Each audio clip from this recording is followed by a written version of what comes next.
Okay, as you can see here, I kind of need a new muffler and a new pipe. It's also messed up top there. You can see the holes. So we're gonna take this all out and put a new one in.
Alright, so here's the old pipe with the new one.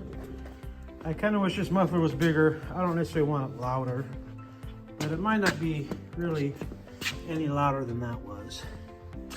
And then there's the tip all gone, and that's how it was up in there. So, for a new pipe, we'll get it installed, and it should be pretty nice.